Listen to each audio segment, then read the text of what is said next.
நாளைக்கான வீடியோக்குரிய promo release பண்ணியிருக்காங்க. வீடியோக்குள்ளே போகிறதுக்கு முன்னாடி நம்ம சேனலை சப்ஸ்கிரைப் பண்ணிவிட்டு பக்கத்தில் இருக்க லைக் பட்டனை தட்டி விட்டுருங்க. ப்ரோமோ வந்துட்டு இன்ட்ரெஸ்டிங்காகவே இருக்குது. சரி வாங்க வீடியோக்குள்ளே போகலாம். ஃபஸ்ட்டு சீனில் வீட்டில் எல்லாருமே பேசிகிட்டு இருக்க மாதிரி தான் காமிச்சிட்ருக்காங்க. ஆனந்த் சொல்கிறாங்க, கார்த்தி நல்லாவே நடிக்கிற, சூப்பர், சொத்தை பிரிக்கக்கூடாது, முழு சொத்தை நீயே வச்சுக்கணும் அப்படின்றதுக்காக நீயே ஒரு பிளானை போட்டு அம்மாவை காணும்னு தேடுற மாதிரி நீ அதில் ஆக்ஷன் வேறு விட்டுக்கிட்டு இருக்கல அப்படின்னு சொல்ல, அண்ணா என்ன உனக்கு என்ன பைத்தியம் பிடிச்சிருச்சா, லூஸ் மாதிரி பேசிகிட்டு இருக்க, அம்மாவை காணும் இந்த விஷயத்தில் யாராவது விளையாடுவாங்களா, எனக்கு வந்துட்டு தெரியவே தெரியாது, காலையில் அப்பா வந்து சொன்னதுக்கு அப்புறம் தான் தெரியும் அப்படின்னு சொல்ல, ரொம்ப நடிக்காத கார்த்தி, உன்னை பற்றி எனக்கு எல்லாம் நல்லாவே தெரிஞ்சிருச்சு அப்படின்னு சொல்ல, இங்கே பாரு தேவையில்லாமல் நீ பேசிக்கிட்டு இருக்க, அம்மாவை காணும் நானே டென்ஷனில் இருக்கேன், தேவையில்லாமல் பிரச்சனையாக்காத அப்படின்னு சொல்லி கத்திட்டு இருக்கேன். ஆமாம் நான் பிரச்சனையாக்குறேன்னா எல்லாத்துக்கும் காரணம் நீ தான் அப்படின்னு சொல்லிட்டு இவங்க சண்டை போட்டுக்கிட்டு இருக்க. அதே இது ஒரு ரயில்வே ட்ராக் பக்கத்தில் காமிச்சிட்டு இருக்காங்க. யாரோ ஒருத்தவங்க வந்துட்டு ரயிலில் அடிபட்டு கீழே விழுந்திருக்காங்க. அவங்க மேலே வந்துட்டு அந்த பெட்ஷீட் எல்லாம் பொத்தி இருக்கு. அப்போ சுற்றி இருக்கவங்க கூட்டத்தில் ஐயோ பாவம்ச்சே அப்படின்ற மாதிரி ஒருத்தவங்க சொல்கிறாங்க. ஒருத்தவங்க வந்து இப்படி ஆயிடுச்சே அப்படின்னு சொல்லிட்டு இருக்கா. அதில் ஒரு லேடி சொல்கிறாங்க, எனக்கு என்னமோ இவங்களை பார்த்தா அபிராமி காஸ்மெட்டிக்ஸ் ஓனர் இருக்காங்களா, அபிராமி அம்மா அவங்க மாதிரி தான் தெரியுது அப்படின்னு சொல்ல, அப்படியாக்கா அவங்க எதுக்கு இந்த இடத்துக்கு வர போகிறாங்க அப்படின்னு சொல்ல, என்ன கஷ்டமோ என்ன நஷ்டமோ தெரியல, ஆனால் எனக்கு அவங்க மாதிரி தான் தெரியுது, அந்த சால்வை கூட பாருங்க அப்படின்ற மாதிரி சுற்றி பேசிகிட்டு இருக்காங்க. அடுத்த சீனில் இவங்க எல்லாருமே வீட்டில் சண்டை போட்டுக்கிட்டு இருக்கும்போது போலீஸ் வர்றாங்க. வந்ததை பார்த்துமே ஐஸ்வர்யாவும் அவங்க அம்மாவும் என்னடி உனக்கு எது தெரியுமா அப்படின்னு கேட்க, எனக்கே தெரியாதுமா அப்படின்னு சொல்லிட்டு ரெண்டு பேர் கஞ்சாட காமிச்சிக்கிறாங்க.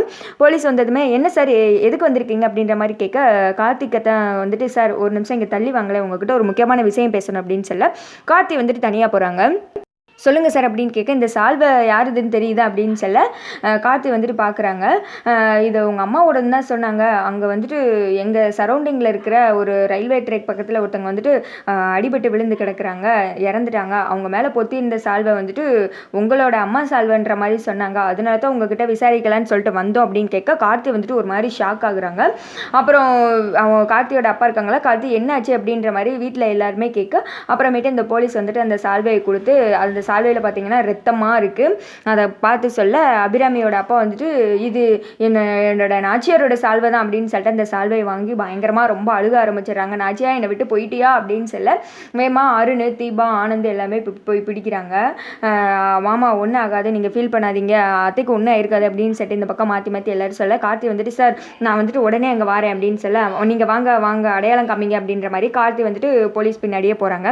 ஐஸ்வர்யாவும் அவங்க அம்மாவும் வந்துட்டு ஐயோ என்னடி நம்ம ஒன்று நினச்சா இங்கே ஒன்று நடந்திருக்கு, இது எது உண்மையா இல்லை பொய்யா அப்படின்னு சொல்ல, எனக்கு ஒன்றும் தெரியலமா அப்படின்னு சொல்லிட்டு இவங்க பேசிகிட்டு இருக்காங்க. அபிராமி இல்லாமல் நான் எப்படி இருக்க போகிறேன் அப்படின்னு சொல்லிட்டு அவங்க ஹஸ்பண்ட் வந்துட்டு அந்த பக்கம் ரொம்ப அழுது ஒப்பாரி வச்சுக்கிட்டு இருக்க, இந்த பக்கம் வந்துட்டு மீனாட்சி ஃபீல் பண்ணிகிட்டு இருக்காங்க, ஐயோ அத்தை அப்படின்னு சொல்லிட்டு. அதோட பார்த்தீங்கன்னா இந்த ப்ரோமோ வந்துட்டு முடிஞ்சிருக்கு. பண்ணுறதெல்லாம் பண்ணிவிட்டு ஆனந்த் போய் அதில் சமாதானப்படுத்துகிறாரு வாருங்க, அதுதான் ஹைலைட்டு. ஐயோ அம்மாவுக்கு ஒன்றும் ஆயிருக்காதுப்பா அப்படின்னு சொல்லிட்டு. ஆனால் இந்த சைடு ஐஸ்வர்யாவும் அவங்க அம்மா முகத்தில் ஒரு கவலை கூட கிடையாது. அவங்க ஆக்சுவலாக பார்த்தா பயங்கர சந்தோஷமாக தான் இருக்காங்க. அந்த லிஸ்ட்டில் ரியாவையும் சேர்த்துக்கலாம். ரியாவும் வந்துட்டு அப்பாடா நமக்கு சொத்து கிடைச்சா போதும் அப்படின்ற ஒரு மனநிலைமையில தான் இருக்காங்க. ஆனால் எப்படியுமே வந்துட்டு அது அபிராமியாக இருக்காது அப்படின்னு தான் தோணுது. ஏன்னா அபிராமியாக இருந்துட்டாங்கன்னா அதுக்கடுத்து வந்துட்டு கதை வராதுல. முக்கியமாக வந்துட்டு அதுக்கு ஒரு பில்லர் மாதிரினா அபிராமி கார்த்தி இவங்க எல்லாரும் தான் வந்துட்டு சொல்லலாம். மேக்ஸிமம் வேறு யாராவது கூட இருக்கலாம், அவங்க மேலே கூட இந்த சால்வை வந்துட்டு பறந்து போய் விழுந்திருக்கலாம், இல்லைனா அபிராமியே வந்துட்டு பொத்தி விட்டுருக்கலாம், இல்லை கொடுத்துருக்கலாம். எப்படியோ வந்துட்டு சால்வை மட்டும் இவங்ககிட்ட மாறி போகிற மாதிரி தான் ஸ்டோரி வந்திருக்கு. எப்படியோ அபிராமியை கண்டுபிடிச்சி வீட்டுக்கு கூட்டு வந்துருவாங்க. கார்த்தி வந்துட்டு ரியாவோட ஹஸ்பண்டை வீட்டுக்கு வர சொல்லியிருப்பாரு. இந்த மாதிரி தான் ட்ராக்கு போகும். ஆனால் ரியா வந்துட்டு உண்மையை ஒத்துக்க மாட்டான்னு சொல்லிட்டு நினைக்கிறேன். இதையே வந்துட்டு ஜவ்வா இழுத்துருவாங்க. ஏன்னா பல்லவி தீபா தான் தெரிய வைக்கிறதுக்கு 2-3 மாதம், இதுக்கு வந்துட்டு எப்படி 6-7 மாதம் இழுத்துருவாங்க. இதை பற்றி நீங்கள் என்ன நினைக்கிறீங்க கமெண்ட் பண்ணுங்க.